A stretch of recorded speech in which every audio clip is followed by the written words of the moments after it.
देखिए, पढ़ते समय कुछ चीज़ें ना आसानी से याद नहीं होती है, लेकिन यही दिमाग है, ठीक है ना।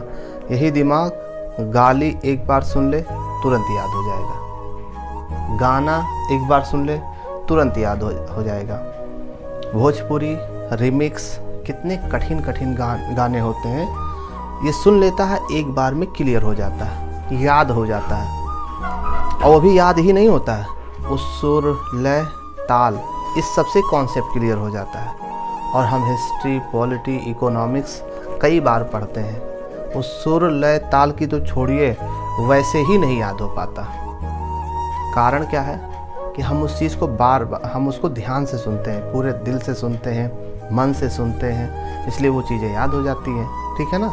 गाली कोई आज तक कोई लिख के नहीं याद किया है, लेकिन अभी बोलना शुरू करे तो आपको कई प्रकार की गालियाँ वो अच्छे से सुना सकता है। लेकिन पढ़ाई तो कई बार किया है, लेकिन वो चीज़ें उसके दिमाग में नहीं आ रही है। तो दिमाग में बहुत पावर है, बस थोड़ा सा ध्यान लगाने की ज़रूरत है।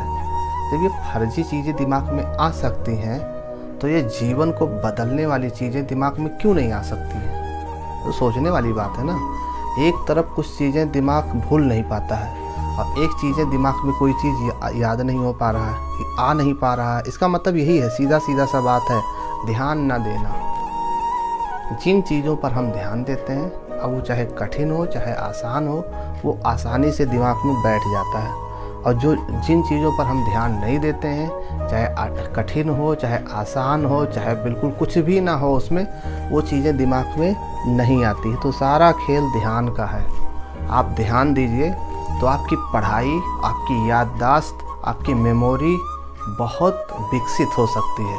थोड़ा ध्यान देने की ज़रूरत है।